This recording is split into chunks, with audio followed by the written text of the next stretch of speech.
Do you think it will be resolved nationally? That's Adrian's. He was very serious about it. He was like, it's going to be resolved nationally. And I was like, oh, I don't know. Yeah, I mean, I certainly would like abortion to be illegal nationally.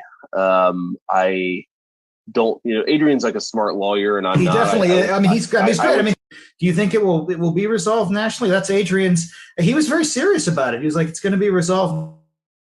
Welcome to the National Newspaper Publicists Association's Let It Be Known, and that is the nominee for vice president talking about legalizing or making it illegal, I should say, abortion nationwide, among other things.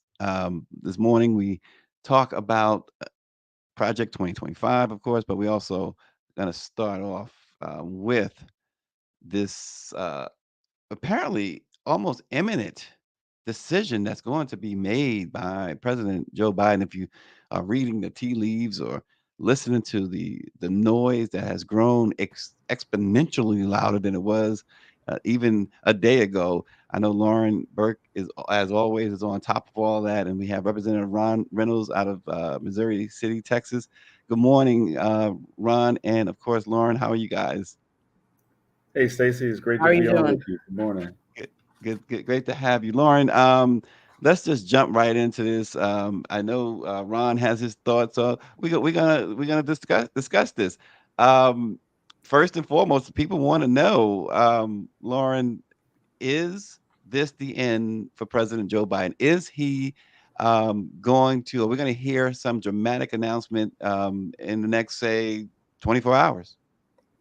I highly doubt that. I'll believe it when I hear Joe Biden say it out of his mouth. This is a man who said less than 10 days ago that the Lord would have to come down and tell him something for him to get out of the race. And I understand, being a communications director for a few elected officials, particularly in a crisis situation, that what a coordinated thing looks like. Sometimes, and particularly for Black elected officials, that coordinated thing can come from the legal system, it can come from the media, it can come from anything. I am not a person who believes anything when it's directed at particularly at a Black elected official, but at any elected official under siege, particularly in this media age that we live in. So that's the first thing. I know that sounds a little bit Black helicopter, but I've seen too many things. No, because like you said, you were a comms director, and so I really want to hear from you on this, because how are you if you were Biden's comms director right now? What would it look like, Lauren? Well, I would probably get everybody out. Jen O'Malley Dillon, Anita Dunn, not just Cedric Richmond on MSNBC. I thought that was interesting. They have had a few people out, but not enough people to stem the tide of some of the stuff that's going on. A lot of the misinformation and disinformation. But the inherent problem, which is something unprecedented that I don't think that we've ever seen in American history, is a political party dismantling their top of ticket over a 21-day period. And when you dismantle your top of ticket and give the other side earned media day after day after day, that is destructive. No matter how you may feel about the top of ticket or what may happen with Congress or anything else, the fact of the matter is this has never happened before. On March 31, 1968, when Lyndon B. Johnson announced that he was not running again for office, that was actually plenty of time when you think about it. It was March. Really what changes the trajectory of that race, unfortunately, is the murder of Robert F. Kennedy. We'll never know what would have happened had Robert F. Kennedy lived. Certainly LBJ getting out changed the trajectory, but at least they had time to figure out, what are we doing? Okay, well, in this particular example, there are 31 days to the August 19th convention. 31. There's 109 days to Election Day. And there are 63 days in the place where I vote, which is the Commonwealth of Virginia, to early voting. So one of the problems here is the clock, and the clock is ticking. And I'm not hearing an articulated plan from any of these people who keep putting out press releases saying that Joe Biden has stepped aside as candidate. I haven't heard an articulated plan as to what happens after that. Nobody seemingly has heard an articulated plan. And I'll just end by saying that, Alexandria Ocasio-Cortez, the great member of Congress from the Bronx, I was actually born in her district. she put on a presentation this morning in which she mentions that the rooms that she was in, she has heard no plan. So Yeah. I will, I will let the Honorable Ron Reynolds speak now, but that's my open. Well, Ron is on record, I believe, and he can correct me if I'm wrong, saying that the president should step aside. I think Ron is frozen. Okay, I think we lost We have had an Ron. internet outage, so he'll probably be back. In a few There's a seconds. huge Microsoft outage. Planes are being delayed and Right. canceled and things of that nature. So there's a huge problem going on right now. But Lauren, so I'm going to go back to you because, again, you're right. There has not been a plan articulated. But what's disturbing, particularly if you're an African American, and particularly if you're a Black woman, what's been disturbing is with all these calls with President Biden to step aside, it seems that we keep hearing everybody but Vice President Kamala Harris. That's kind of disturbing, isn't it? It is because it's not just about the vice president, and although this particular thing, particular moment it is, but what's more disturbing is there's no plan at all. I can tell you that if it's not Vice President Harris, I mean, if they think they're seeing confusion now, and if they think they're seeing a tense time now, try and skip over the vice president and see what happens. So that would be this, in fact, what we're watching right now might be a fatal political mistake. Certainly skipping over the vice president, the first Black vice president in history, would also be a fatal mistake. Lauren, and you articulated it so well about the clock ticking. What are they plan? I mean, we know there's no plan, but what the thinking behind this? Now we're hearing reports that even Barack Obama is joining the chorus of Joe should step aside. Now Obama has not confirmed this at all, but at the same time, he has not stemmed this at all by saying I didn't say anything or denying this, right? But nonetheless, what's the thought here? Because you're obviously you're spot on with the clock. They have to know that the clock is running out too. Well, one of the things about Barack Obama that is interesting is that he is, of course, a very brilliant elected official.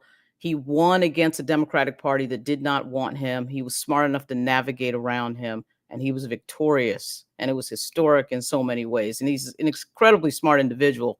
But I think one of his weaknesses is political strategy, which is so funny to say that because you can remember that Barack Obama in 2016 was the person who wanted Hillary Clinton to run in front of Joe Biden, his vice president. When you sit back and think about that, that doesn't really make any sense because it was Hillary Clinton who lost to Barack Obama, who at that point was only 2 years in the U.S. Senate and only had a very limited amount of time in state government. I'm gonna stop right now and let Ron go because I see he's back. Yeah, Ron, I was saying, and again, correct me if I'm wrong, but I understand that I was told anyway that you are one who has also believes that Biden should step aside. First of all, is that the case? And why at this point? Yes, Stacey, and I heard, yes, I believe that it's in the best interest of the Democratic Party that President Biden step aside. I believe that if you look at the polling, that about 72% of those who were polled believe that there should be another nominee. And I believe that even though he's been a good president, I'm not knocking him at all. He's done great, pulling us from the brinks from where he started at, from the economy, having come out of COVID and all of that. He's done a phenomenal job. I believe that his cognitive skills have diminished, and his not just his age, but his mental ability to carry on for the next 4 years is in question. And I believe wow, that let me he is. stop you there for a second, Ron. When Yeah. did that start happening? When did the Democrats? When did you start noticing that? Well, obviously, Stacey, it was very glaring after the debate, but they have been covering it up. A lot of stuff came out after the debate that his handlers, those who were close to him in his inner circle, they've been shielding us from this. So this has been going on for some time. We thought that maybe it was like one-offs when we would see awkward things, but a lot has been uncovered since the debate. that this cognitive decline, perhaps is Parkinson's, is very much has been going on for a number of years, and we just didn't know. They were not transparent about his health and mental and physical condition. So I just really became aware of it after the debate. So with that, knowing, and so you set this up by saying what a great job this man has done, right? And there are people, and I'm not inclined to disagree with them, Lauren, that have said that they would take a demented old man over a 34 times convicted felon, a race baiter, a Hitler wannabe. And when you mentioned the polls, the poll, this is not votes. These are pollings that have often been proven wrong. Lauren, I'm just not understanding this strategy or lack thereof, particularly as they've gone so public with this. Democrats have gone so public, and Ron Reynolds, of course, is a Democratic representative, but they've gone so public with this, Lauren. I'm just not understanding. Well, to Counsel Reynolds' point, it's well taken. Everyone can see. I don't know that you have to be a neurologist to figure out that Joe Biden is struggling with something. And it's something that we have seen flecks of, I think, over the last year. A lot of my friends who work in spaces where they have been in close contact with him, not just at the White House, but members of Congress and their staff, have seen certain things that they found fairly concerning. Okay. The man is 81 years old, Democratic Party. You knew he was 81 years old when you nominated him. You didn't want an open primary. This has been a lingering thing that has been in the air for more than just June 27, 2024. And frankly, I think the party has made a mistake. And at some point in life, you have to deal with the mistake that you have made. And you have to deal the cards that you have to play the cards that you're dealt, particularly when you have 190 days to an election.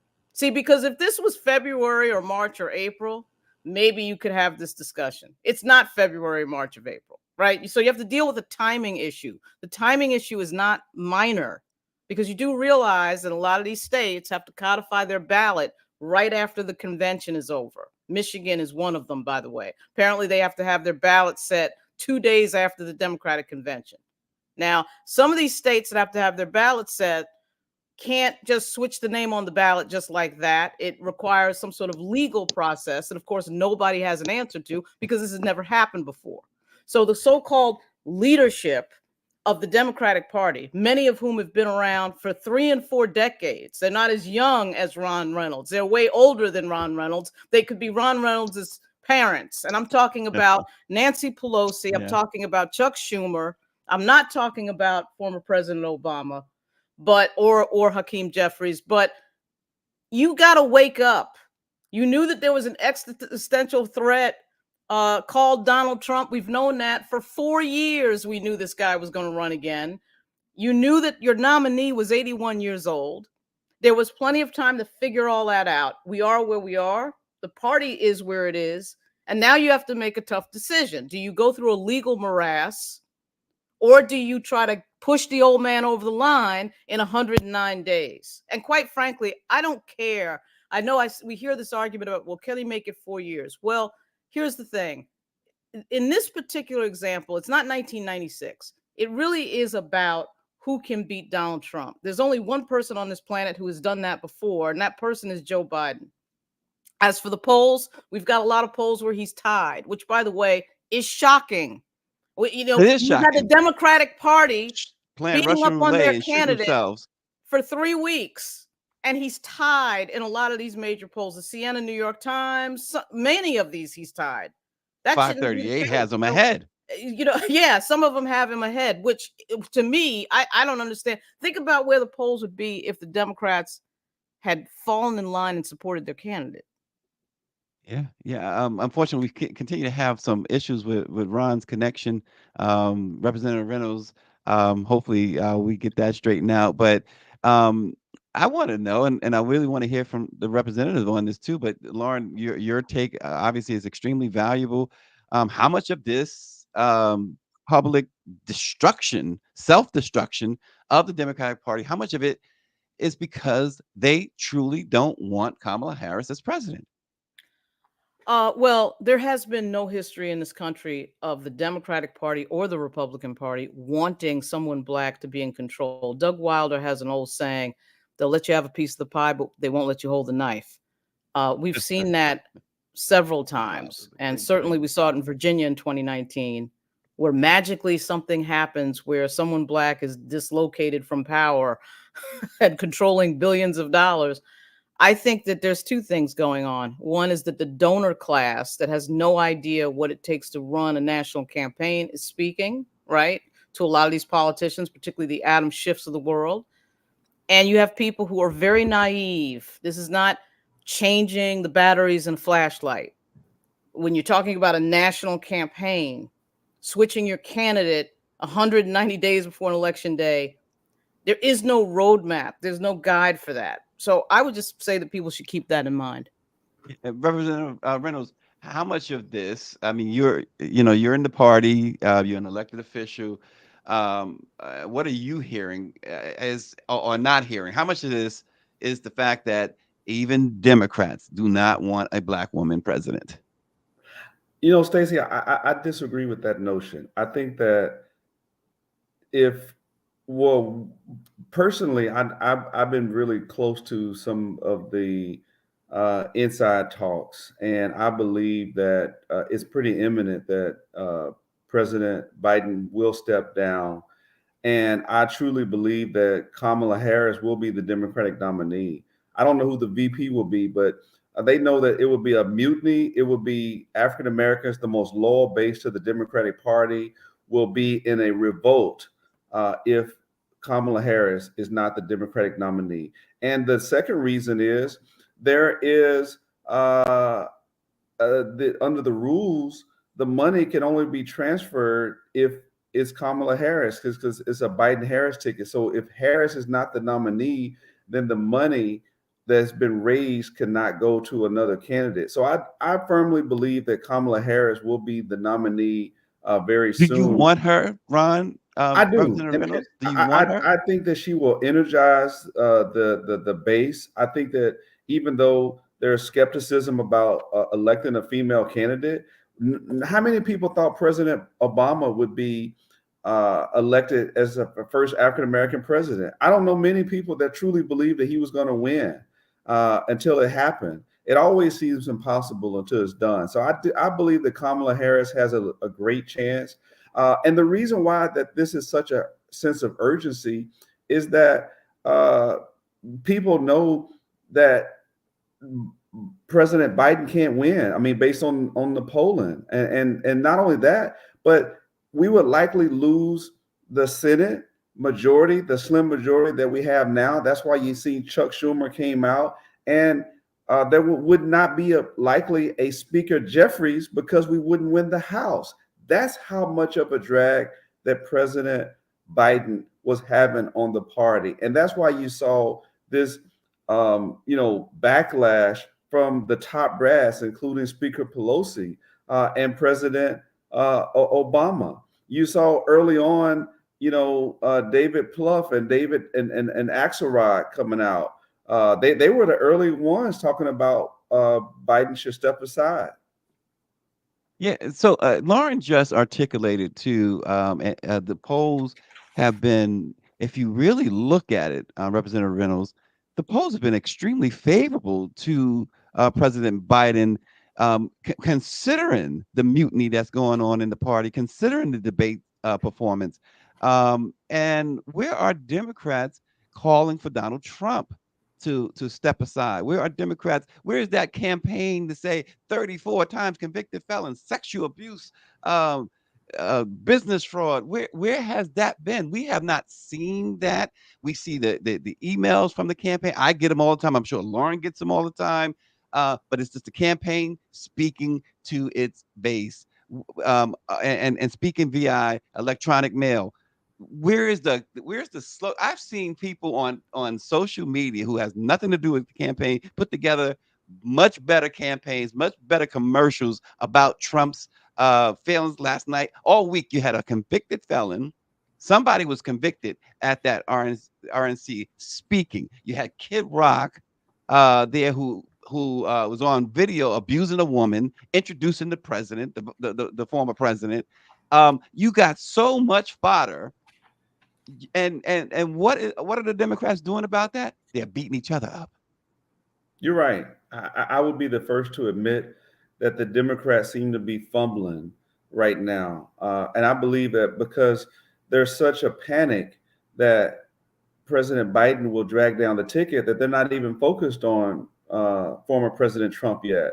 But I believe that once we get past this and get past the DNC in Chicago, mid-August, that the focus will shift exclusively on defeating former President Trump, who is an existential threat to this country. And it's only highlighted even more with the Supreme Court decision that pretty much gives him or whoever president is carte blanche with immunity. So it is very frightening to think what could happen of another President Trump term and Project 2025 and what he could implement and the damage he could do to African Americans and other minorities in this country. So yeah, Democrats are in panic mode, and I'm not saying that they're making all the right moves, but certainly the fundamental belief is we can't win with President Biden, and I say that with all sincerity. So Lauren, you as we said, you were the comms director for someone who, without a manufactured, trumped up scandal, would have probably been governor. You've gone through this. You've gone through the controversies. You've led someone through this. I want you to talk about this because Representative Reynolds continues to talk about the polls. And remember, the polls said Hillary Clinton was going to win big. The polls said there was going to be a red wave.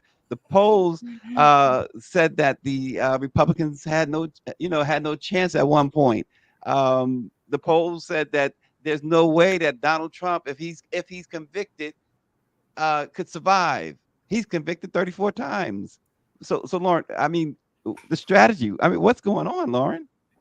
Well, I don't know that it's too much to ask for a political party and its leadership not to tear down their top of ticket for 21 days.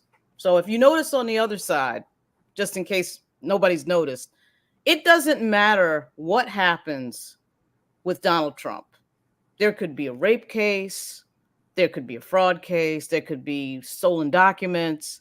There could be some wife that apparently is in some contract with him that is their version of a marriage. There could be all sorts of things going on, right? And they stay on message. They all say the same thing. Isn't that amazing? So the reason that the New York Times, who I'd really love to be angry at, because, of course, in my case in Virginia in 2019, and Mr. Reynolds, you might not know this, but I was the communications director for the Lieutenant Governor of Virginia, Justin Fairfax, who got railroaded, absolutely railroaded. Okay.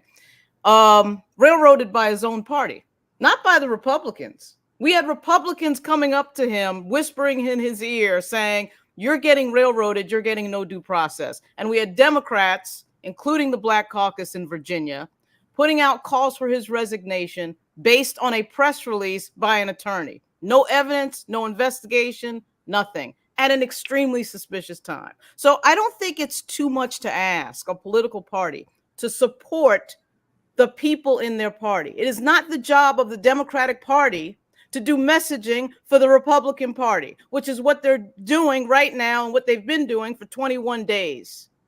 And frankly, again, I'm shocked that the polls don't have Biden 10 points back after that. That has never happened before in American history. Never. Not when Harry Truman left, not when LBJ left.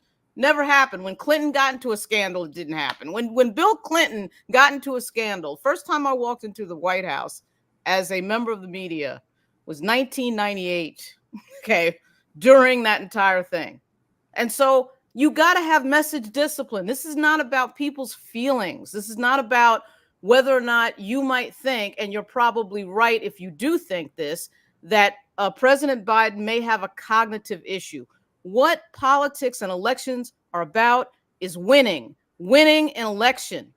That's what it's about in 109 days. What happens after that is left to figure out. That's what you've got vice presidents for. This question of, oh, we can't make 4 years. That's what the vice president is for. So I don't want to hear about when they win, right? What? Say again? Replace them when they win. That's what I'm talking. We don't need, when we're dealing with something like Donald Trump and a bunch of fascists that have a 900-page document on how to dismantle the federal government as we know it, targeted specifically, by the way, at a lot of things on the Black agenda, of course, because they can see the power. They see the record number of Black legislators in Virginia. They see a record number of Black members of the Congressional Black Caucus, 60. Then if you don't even talk about the Black caucus, you have the Hispanic caucus, which is a huge caucus, right? They're afraid of brown people coming over the border in Texas. That's all they talk about. Last night, we watched Donald Trump talk about them being rapists and murderers and criminals out in the open. This is the type of thing that you said with a blue light on in the basement years ago. These people are saying it nationally on a stage at their convention. And the Democratic Party, knowing all of that risk, is destroying the person that they nominated. Joe Biden didn't come out of nowhere. You nominated Joe Biden. You knew he was 81 years old. And this is my final thing on that. I talk to people, thank goodness, who don't do what I do, who are normal people that go to my mother's church down in Suffolk, that don't stare into a Twitter account all day or refresh the screen to see what Axios and Politico were doing, because those are the people who matter in this moment. And one of my big red flags for stuff like this, and I saw it with Justin Fairfax in Virginia in 2019, and I knew it was crazy when I saw it. Anytime you see a decision being made that doesn't involve the people voting, I don't care if it's Andrew Cuomo, Al Franken, Justin Fairfax, or anybody else, you know there's trouble, because you know that's the donors and the people who think they know everything, and the Obama dude bros and David Axelrod. At least David Axelrod can say he actually ran a presidential campaign. But a lot of these people have absolutely no idea what they're talking about. And I don't care what anyone says. They have no idea what they're talking about when it comes to running a national campaign and what that involves. So I'm just saying the people on the ground are disconnected from this conversation. Because when I talk to them, their reaction is, what are you talking about? Yeah, we knew the guy is old. Yeah, he stumbles. He is trustworthy. The other guy is dangerous. Because Black people in particular, they distill it down to its most basic question. And all this other stuff might be interesting and it may be true. I do think that the president has a cognitive issue, but at the end of the day, you have to. The only question to ask is keeping him more or less dangerous than switching out to another candidate, no matter who that candidate may be. A couple of quick things. Representative Reynolds, Danita Drake writes in that's not worrying about some debate more than you are of Project 2025. Power 96 highlights that Ronald Reagan, and we've all heard those stories, had several issues that he was counting jelly beans in the Oval Office his last 4 years.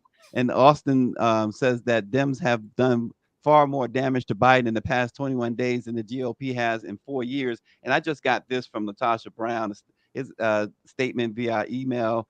She says, dissent that seeks to dismantle the Biden-Harris ticket solely on a debate performance, unreliable polls, which are actually moving in favor of President Biden, and or quiet but racist paranoia over the vice president potentially stepping into the presidency is not productive dissent and should cease immediately.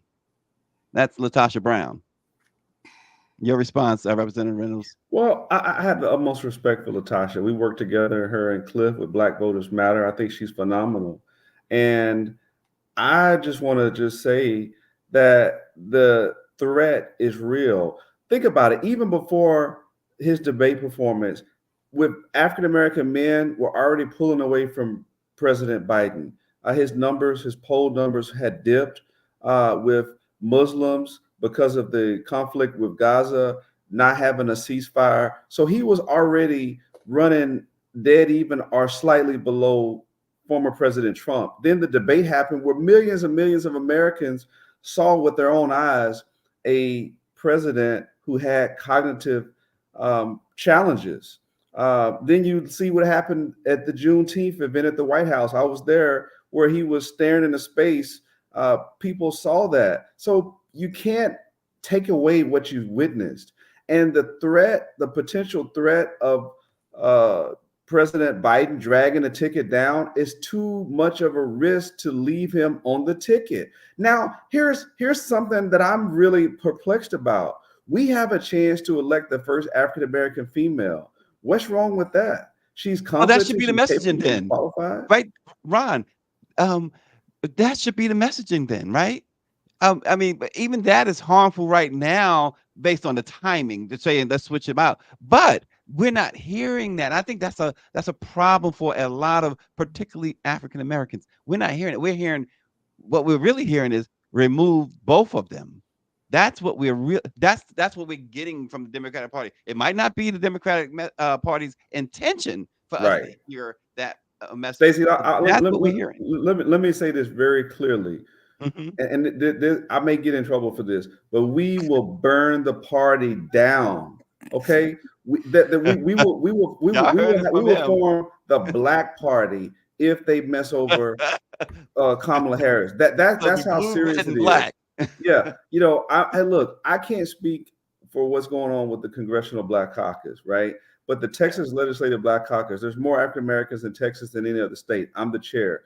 We will certainly not be quiet. Okay, I can't speak for other people across the country. I just left the NAACP National Convention. I'm a national board member.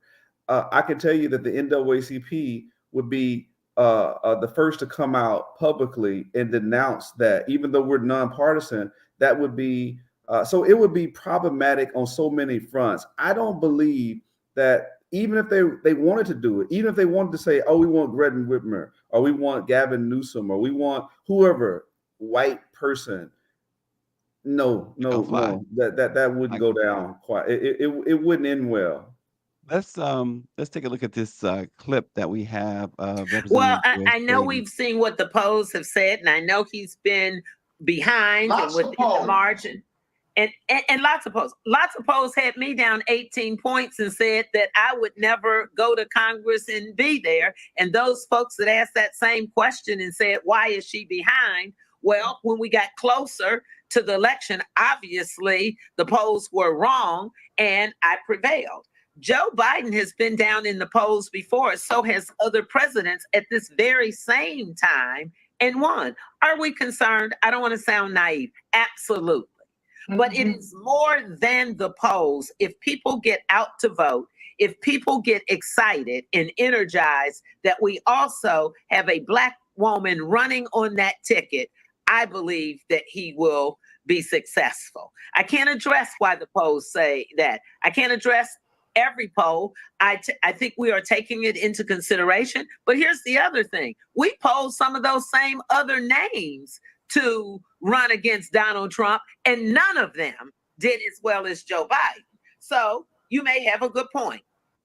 Higher in the polls because we know what he's running against, a felon, 34 indictments, someone who's not good for America, but he also won before when polls weren't as far down for our candidate.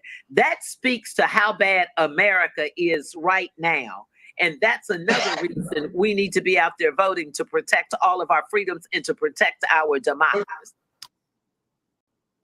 Listen, we recall so well that, and I have told this story many times, so I'll condense it very shortly. Back in 2020, when Biden was running for president the first time, he was behind Bernie Sanders. He was behind even Michael Bloomberg. His campaign was about to fold up in South Carolina. Then he spoke with us. Then he got the major endorsement by Jim Clyburn, and the rest is history. He became president. Joyce Beatty, your response to Joyce Beatty, Representative Reynolds? I have the utmost respect for Congresswoman Beatty. She's the immediate past chair of the Congressional Black Caucus. I worked with her, and I think she's phenomenal. I think she has this wrong. I think that it comes down to the swing states. Lauren knows this. You know this, Stacey. It really comes down to about 6 states that will decide this race. And all 6 of those states right now, President Biden is underwater. Candidates who are polling for running for congressional office and for Senate are polling above him. So it's people saying, yes, we will vote for X person, but we won't vote for President Biden. That's a problem. We cannot afford for former President Trump to come in. So with all due respect, I think that you talked about energy.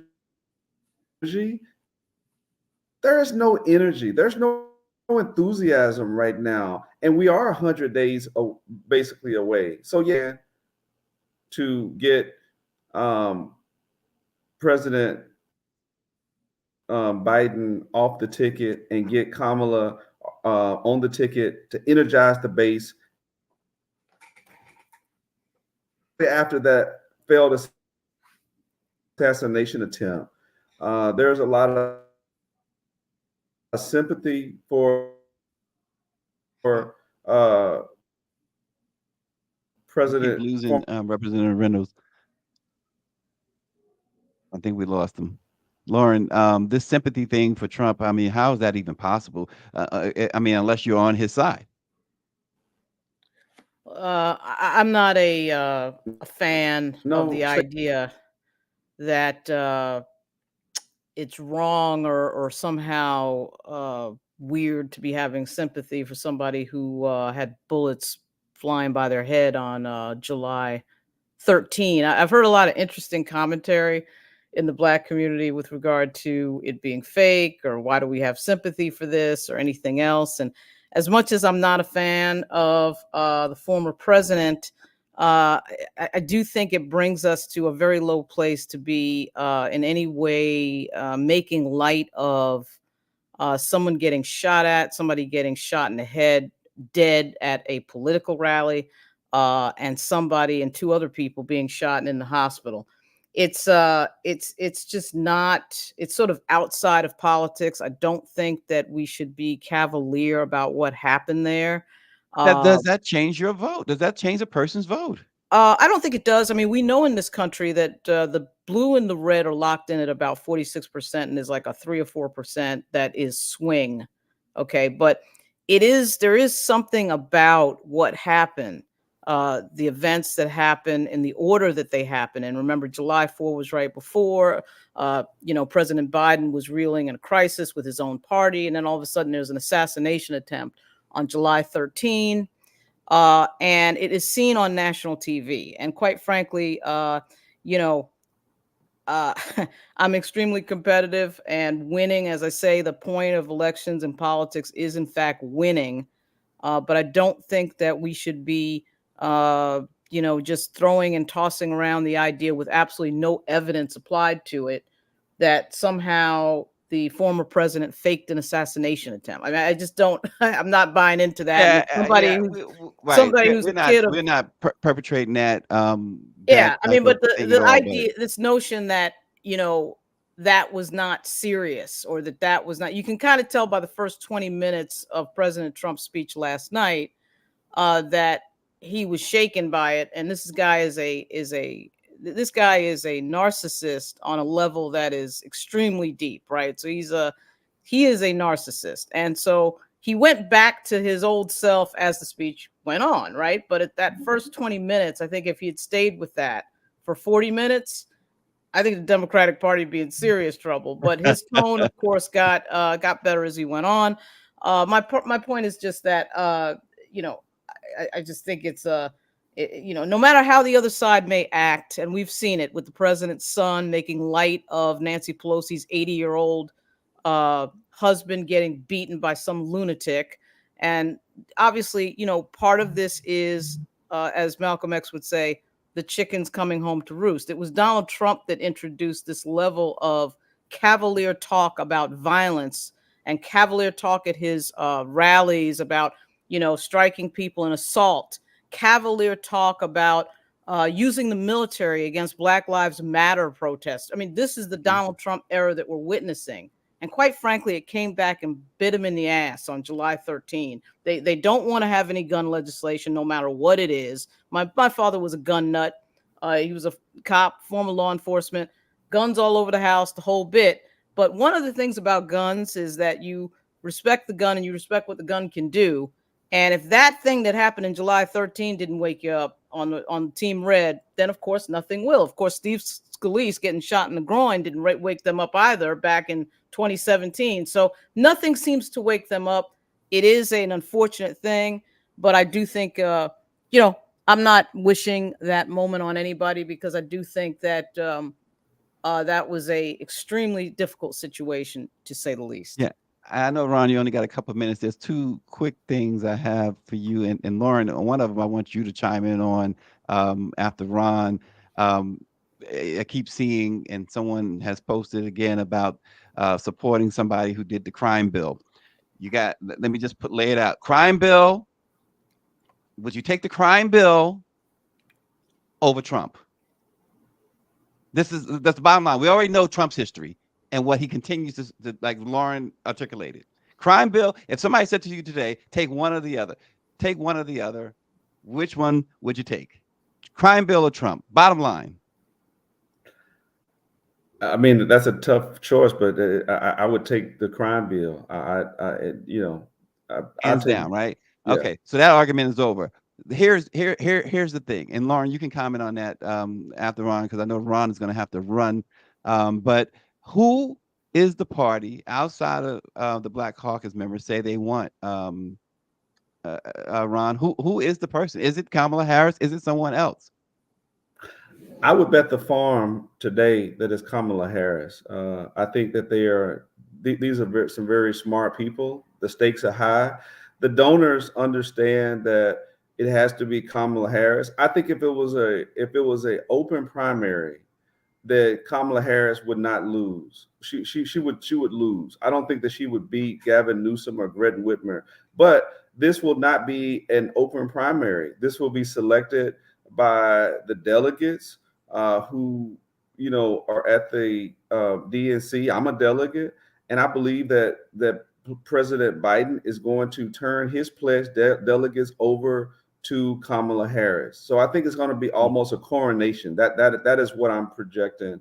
Coming out. I think President Biden is going to endorse her. Everything is going to be scripted. There won't be everyone who will be in unison and agreement. But I do believe that Kamala Harris will be the Democratic nominee with a white man vice president, likely a governor of some sort. Ron, so, David Youngblood is asking, can Hakeem get elected? What's that? David Youngblood is asking, can Hakeem get elected? Elected as speaker, yes, but as elected as the Democratic nominee for president, no. Ron Reynolds, Missouri City, Texas. We appreciate you. Next week, Ron, we got to have you back to. We got to talk about Project 2025. Yes. That is the big threat, and that's what I'm most afraid of for not only the country, but more particularly for African Americans. This is a document that is a real manifesto promulgated by the Heritage Society, that the Heritage Foundation. And even though President Trump is trying to say he don't have anything to do with it, his hands are all over this. And this would be his game plan for the next 4 years that will cause so much pain for African Americans. DEI on steroids. This is white supremacists 2025. And I'm frightened for our future if this man is reelected. So I look forward to coming back on. I do believe that we will see a Harris, whoever ticket, and I'm looking forward to make it history ×2. Obama 08, Harris 2024. Wow. Well, there you have it, Representative Ron Reynolds. Thanks for joining. Let it be known. We appreciate you. All right, Lauren. Good meeting you. And then Mike V actually just simplified it for me as I was trying to do crime bill or Project 2025. That's really difficult, Stacey. The crime bill impacted millions of African Americans in different ways, some directly by the criminal justice system, and in a lot of cases, their families by taking Black men out of the community, really, in a systematic way. The cost is incalculable. I probably would say the crime bill, but not by much. Not by much. You know, you can fight Project 2025 on a legal footing, and if the Democrats were to control the House and the Senate, you can fight. Yeah. And that's a big Unfortunately, if at this point, the way the Democrats are shooting themselves in the foot. the Democratic Party is committing malpractice right now. I don't care what anybody says. They're committing malpractice. Absolute malpractice. You do not destroy. You know, Ronald Reagan had that old saying, "Don't speak ill of another Republican." The Republican Party has kind of followed that logic for ever since he said that, and because it's destructive. You are assisting the other side, whether you know it or not, or want to acknowledge it or not, doesn't matter. You are assisting the Republican Party, and you're in this particular example, the Democrats are assisting a very dangerous Republican Party that has no policy other than to dismantle things and focus on things that might assist somebody black and get rid of them. That seems to be their major point of focus, and talk in racist ways about immigrants. Like, what is their policy agenda? Of course, we know what their policy agenda is because it's in 2025. But to channel my inner Teslin Figaro for a second, Teslin Figaro for a second, you know, this idea that everybody's going to just crown the Vice President Harris, I think people need to be very cautious about, because one of the things that could be at play here is setting her up for failure. Because, you know, if she gets on the ballot and she loses to Donald Trump, and one of the things that Tez Figaro brought up that I thought was a really good point here is that, you know, this is the same party that couldn't get a white woman over the line who had a stellar resume. I mean, it wasn't just that Hillary Clinton had a good resume. Hillary Clinton had one of the best political resumes when she ran for president that of anybody, and the complete crowning of the DNC and everybody else, and yet lost because white women sat up there and voted 53% for Donald Trump. So now what do you think the numbers are going to be for somebody who is black? And by the way, for you folks out there who don't think Kamala Harris is black, well, tell me where folks from Jamaica actually come from. She's black.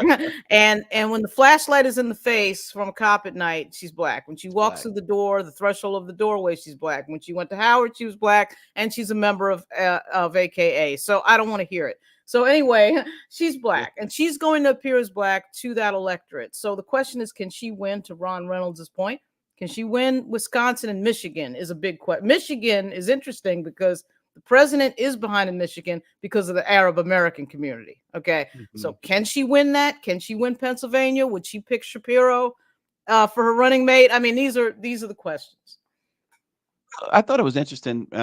Representative Reynolds mentioned the Arab community, and he mentioned the whole thing with Gaza. It seems like there is no way that he could win. Biden can win as far as his whatever he's called for a ceasefire. He's tried to negotiate a ceasefire. But it's one thing that, right, the protest, and you understand the protest, but within his own party, it struck me that that's playing a role in their thought of getting rid of him, the Democrats, because haven't they always been as complicit with the Israel-Palestine situation as, he's not the only one, right? Biden's not the only U.S. president that's been complicit with that. No, but I don't think that the policy in the Middle East is really it is because of the fact that Michigan plays such a huge role on the map. And of course, that group, I think it was Listen to Michigan. No, it was a group that they, of course, formed at the primary that voted 100,000 strong, uncommitted. If that didn't get your attention, Democratic Party, I don't know what did. And, Vice President Harris, quote, got in trouble with the White House articulating a policy on the Middle East with regard to Israel and Gaza that was not consistent with what the White House had been saying. And that actually could make a difference in this moment, because this all comes down, all these national polls are completely meaningless. This comes down to the swing states, and really, I think it's only 3: Pennsylvania, Wisconsin, Michigan. And it's interesting to watch that you had the Teamsters president, Sean O'Brien, speaking at the Republican convention, which, if you look at policy with regard to the Republican Party and labor and unions, he had absolutely no business doing. And I understand that he got up there and he challenged them on corporate power and influence. he made somewhat of a Bernie Sanders style speech. But the Teamsters are the last big union not to endorse a candidate. That makes no sense. The Republicans are fighting like hell to break unions and disadvantage labor. So I have no idea why he was up there, but Pennsylvania, these labor, blue collar, white, blue collar states, Wisconsin, Michigan, and Pennsylvania, that's where Biden did really well in 2000. And the question becomes, can Kamala Harris do better or equal that? And I don't know. There's no evidence that the answer is yes. Now, will she energize the base, the important base of the party, Black voters, specifically Black women? Hell yes. The question is, in those states, does that matter? Michigan, Wisconsin, Pennsylvania. You know doggone well in Pennsylvania, it matters. You do have Detroit in Michigan. Wisconsin is a little bit whiter. So I'm just telling you that even though I do think that Vice President Harris will excite the base if she's on the ticket, it still comes down to that electoral map. And that map is the only thing that matters. We need to stop looking at these national polls. They just don't matter. Well, a few comments before we close out. Danielle Pierre says, "What's our antidote to Project 2025? We can't just keep talking about it." Well, we need to talk about it and we need to discuss it, and then we need to find out by going through it, because a lot of people, Daniela, are not like you. You probably understand Project 2025. You probably have read a lot of it, if not all of it. I don't think there's still. I believe there's still too many people unaware of what that really entails. But you're right. I've been talking about we need to find some solutions to Project 2025 for sure. Danita Drake says some Black leaders, civil rights groups, etc., asked for and supported the crime bill. We are not asking for Project 2025. I agree with that wholeheartedly. And HKNYC says Harris is Black on Tuesdays and Thursdays and Saturdays. Every other day she's Indian. She's Black every day, HK. Cheryl Brown says when Trump said Black jobs, that's what he means. Get rid of all the immigrants and put the Black people on the jobs that the immigrants used to do. Hello. Never count on white women to save democracy is what David Youngblood says, which brings me to this. So they had a Democrats, and mostly out of Florida, had this Zoom press conference or Zoom meeting yesterday. And I asked that question, Lauren, about Project 2025. It was supposed to be about Project 2025. It was everything but, for the most part, Project 2025. But I asked them to articulate, or why aren't they articulating, Democrats, the damage. We know the damage to Black and brown people. We know the damage to disadvantaged people, middle class, working class, and poor people. Why aren't we talking about what Project 2025 does to white women? Frankly, I think in our community, we should be talking about what Project 2025 does in our community. Other communities. Well, these are white folks on this. There's nothing but white folks on this call yesterday. Nothing but white folk. Yeah. Okay. Well, I have to say, with regard to Project 2025, thank goodness for YouTube, because there's a few independent YouTubers and journalists who are doing an excellent job at articulating the damage that Project 2025 is likely to do. And they're doing it better than any news organization, certainly better than the New York Times and CNN.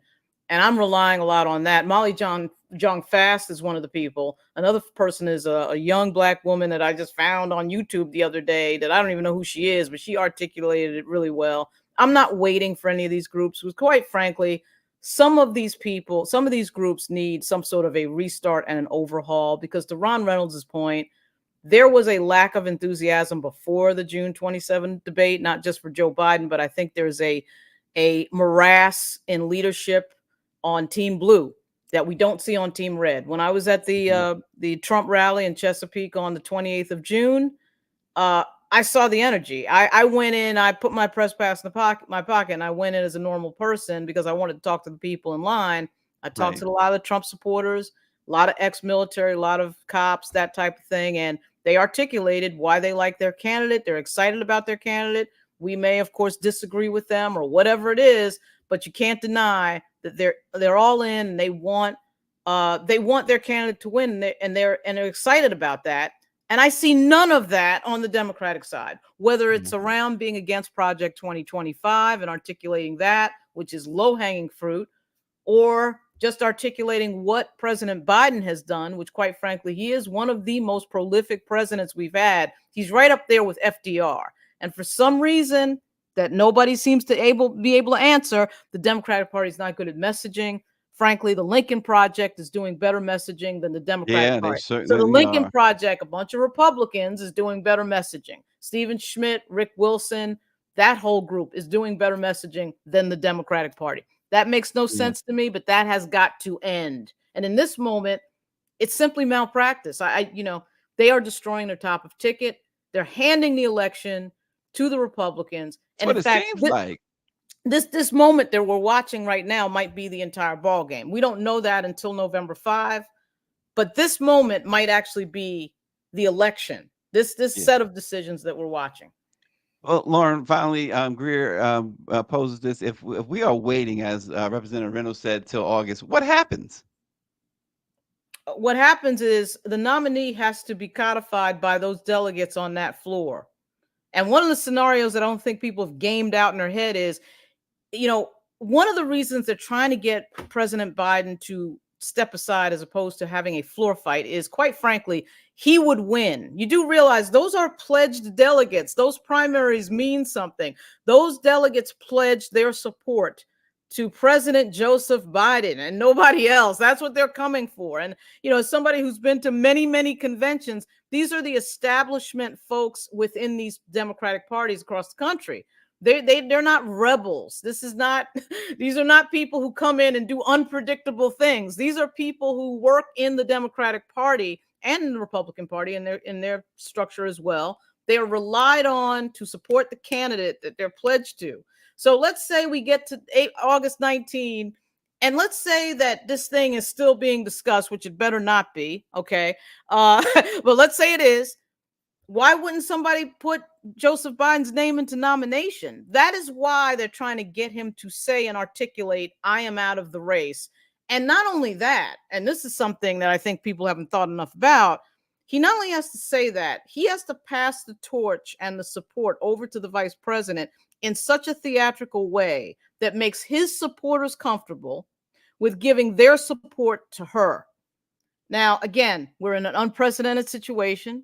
This has never happened before. There is no roadmap for looking back and going, okay, let's see what happened last time this happened. There is no last time this happened. So I have no idea if that's going to happen, but he's got to do that in the theatrical realm. It has to be done perfectly.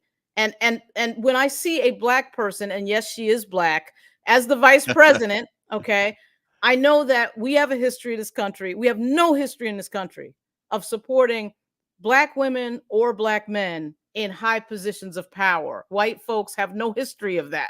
Okay, so let's just be real about what we've seen prior. They barely could do it with a white woman. So now you're talking about a Black woman who is somebody that I think this White House, quite frankly, planted negative stories about. I can't prove that, but she is the most negatively written about vice president in history. That is undeniable. And where do those stories come from? She's the vice president. So anyway, I think this moment right here, for all we know, could be the whole ball game. Well, Lauren Burke, check out Black Virginia News. Subscribe to it. And Power 96 says VP Harris is Black and Amber Rose is other. Yes. Well, Lauren, the spectacle, we got to close, I know, but so they closed out. The RNC closed out. And I alluded to it earlier in comments, and Lauren is taking a phone call live. Let's hear it. Let's eavesdrop on Lauren's phone call. We gotta let it go, folks. She's probably getting some breaking news or something like that. But folks, it's I'm sorry about that, Lauren, but we couldn't help but to try and eavesdrop on some sort of breaking news you might have been getting there. But the RNC closed out, and I mentioned a little bit earlier that they were not just Trump. When I say convicted felons was on that platform, but others. I mean, we had folks that we saw beat women on video on that stage. You had so many different characters. Then you, of course, you made a great allusion to it. The Melania Trump, the whatever you know, it could be a contract marriage or whatever. But just wrap up for us the RNC, and what did you see this week? I saw a party that is coming out of a few days before an assassination attempt get together, and Trump is right when he says they could have been not gathering at all, or gathering for a completely different reason. That is heavy.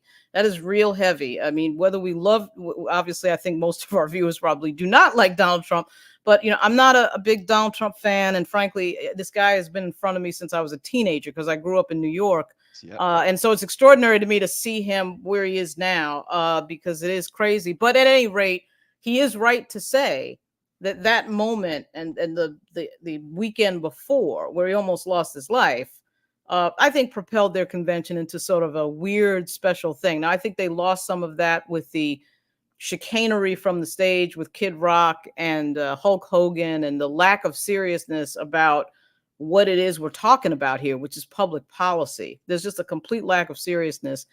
And then, of course, the ranting and raving from the former president in the second half of his way too long speech. But that constant reminder, as you can see on the screen, of the bandage on his ear is no joke.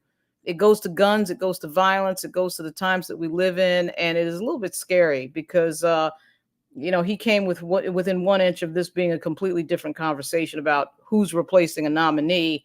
Wow. And I would just, again, I would encourage the audience that no matter how we might feel about somebody, it is not good for a country to have somebody get shot in the head on live TV.